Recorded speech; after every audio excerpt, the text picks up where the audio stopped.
लोगों को ये जानने का बड़ा ही शौक था कि इनकी शलवारों में ये है या फिर ये है। जाहिर सी बात है, मैं तो मेहरापुर सिंध से हूँ। नादरा वालों ने मुझे कुछ नहीं बोला, मुझे नहीं कहा भाई शलवार उतार के दिखाओ। ओए कट कर यार, शुरू कर दो, कोई कलाम नहीं।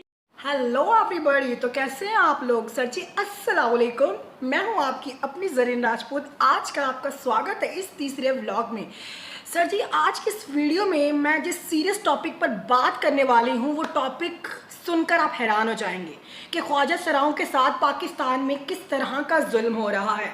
ना सिर्फ मेरे साथ, मेरी सारी कम्युनिटी के साथ इलेक्शन से पहले इस क्रिटिकल सिचुएशन में जो जुल्म हम ख्वाजा सराओं ट्रांसजेंडर अफराद के साथ हो रहा है वो सुनकर आपके रोंगटे खड़े होने वाले। चलिए वीडियो को स्टार्ट करते हैं और जानते हैं कि आज का ऐसा कौन सा सीरियस टॉपिक है जिस पर मैं बात करने वाली हूँ। Let's go to start. लेकिन स्टार्ट करने से पहले मैं आपको बता दूं, मेरी इस वीडियो को लाइक करें, यूट्यूब पर जाकर मेरे चैनल ख्वाजा सरा ज़रीन राजपूत को सब्सक्राइब करें और लाइक करें मेरी वीडियो को। Let's go to start.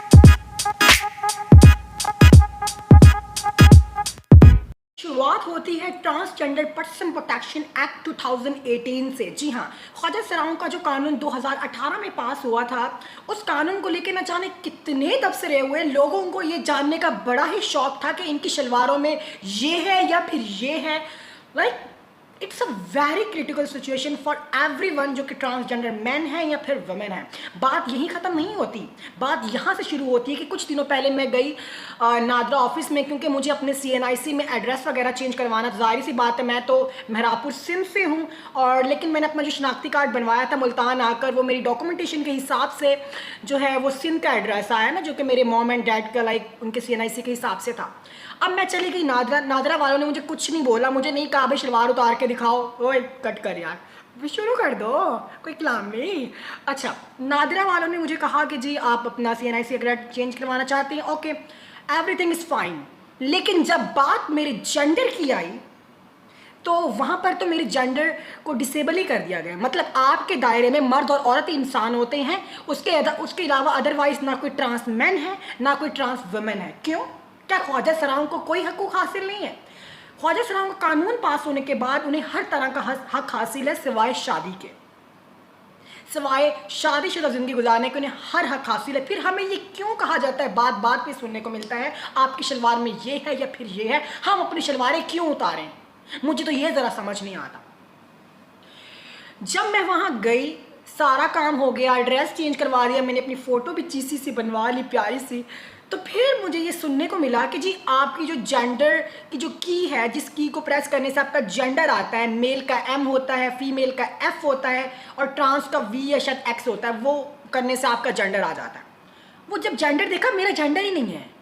अब किसी ख्वाजा सराओ क्या कहते हैं, ख्वाजा सरा को वोट डालना हो, वो CNIC बनवाएगा, वहाँ जाएगा, क्या नाम है, नादरा में, वो तो सीधा से यही बात कहेंगे भाई कि आपका तो जेंडर डिसेबल है। मतलब मैं बतूरा ख्वाजा सरा अगर वोट डालने जाऊँ तो मैं नहीं डाल सकती।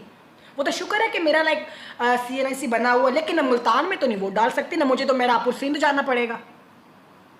अब मुझे समझ ये नहीं आती कि लोगों ने ऐसी सिचुएशन क्रिएट की, लोगों ने नहीं, सिर्फ चंद गिने लोगों ने, जो कि जिनका ताल्लुक बड़े बड़े मजहबी जमातों से है, जिनका ताल्लुक बड़े बड़े ब्रांड्स के मालिक होने से है और पढ़ी लिखी नामी गिरामी शख्सियत हैं। और कुछ ऐसे ट्रांसजेंडर नहीं, ट्रांसजेंडर तो मैंने कहूँगी कुछ ऐसे बंदे हैं जो कि ख्वाजा सराओं का नाम बदनाम कर रहे हैं। मैं नाम किसी का नहीं लेती, मुझे डर नहीं है, मुझे डर नहीं है कि मेरी छलकेदानी उतार लेगा। मतलब कोई बात नहीं, समझ नहीं आ रही, ख्वाजा सराओं को समझ आ रही है मैं क्या बोल रही हूँ। मुझे डर नहीं है किसी बात का कि मैं किसी का नाम क्यों नहीं लेती। लेकिन बात यह है कि जो जुल्म ख्वाजा सराओं के साथ हो रहा है, अब कोई नादरा में जाकर ख्वाजा सरा अपने आप को एज एन ट्रांसजेंडर तो आइडेंटिफाई नहीं कर सकता। वो मर्द और औरत ही लिखवाएगा, औरत तो लिख ही नहीं सकता भाई, उनको नज़र आ रहा है। लेकिन इस सिचुएशन को समझने की ज़रूरत है कि अगर ख्वाजा सराओं से उनका हक छीन लिया जाएगा, हम ख्वाजा सरा अफराद, यार हम तो पसमानदा तबका हैं। 3 साल हो गए मुझे घर छोड़े हुए, सही है, 3 साल हो गया मुझे घर छोड़े हुए। उसके बाद मैंने सुकून का सांस नहीं लिया, कभी क्या मुसीबत कभी क्या मुसीबत। एक्चुअली मैंने अपना पासपोर्ट बनवाना था, इसलिए मैंने अपना एड्रेस चेंज किया।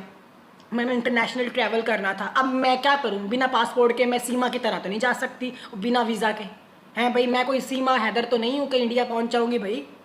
मैं आम बंदी हूँ, मैं ख्वाजा सरा औरत हूँ, मैं कुछ नहीं कर सकती। सही है, मुझे कुछ करना है तो उसके लिए मुझे अपने आप को अपना लेवल हाई करना पड़ेगा। लेकिन मसला सिर्फ ये है कि इन लोगों को जानने की ये बहुत ज़रूरत है कि इनकी शलवारों में ये है या फिर ये है। बड़े बड़े डिज़ाइनर्स, बड़े बड़े ब्रांड्स के मालिकान जो औरतें हैं, मैं उनका नाम ही ना पसंद करूँगी क्योंकि मैं समझती हूँ कि उसका नाम लेने से मेरी ज़ुबान पलीत होगी। तो आज का व्लॉग यहीं ख़त्म होता है। और आपको ये जानकर बहुत बुरा लगा होगा कि जो ख्वाजा सराओं के साथ जुल्म हो रहे हैं हमारे साथ, वो कितनी नाइंसाफ़ी है कि इस मुल्क में रहते हुए हमारा कानून पास हुआ, सब कुछ हुआ, लेकिन फिर भी हमें NADRA identify as a transgender नहीं कर रहा। लेकिन हमारे लीडर्स ने इसके लिए आवाज़ उठाई है। मैं अपने लीडर्स का थैंक यू उनको शुक्रिया अदा करती हूँ कि जिन्होंने नादरा से रिलेटेड बातचीत की है। और भी बहुत चीज़ें चल रही हैं, लेकिन आपसे एक सिर्फ इल्तिजा करूँगी, आप ख्वाजा सराओं के कानून के हक़ में रहिए। कहीं भी अगर आपको ये सुनने को मिले कि जी लड़का लड़का और कुड़ी कुड़ी ब्याह कर रही है, ऐसा कुछ नहीं होने वाला। भाई ख्वाजा सराओं को हम जो कानून का जो हक है वो तो पढ़ लो ज़रा, कौन सा कानून है। चलिए आज की वीडियो को यहीं पर फिर रोकते हैं, मिलेंगे नई वीडियो में। और अब तो मैं लाहौर आई हुई हूँ, तो लाहौर आके मैं मिलूंगी ना जान। Okay bye.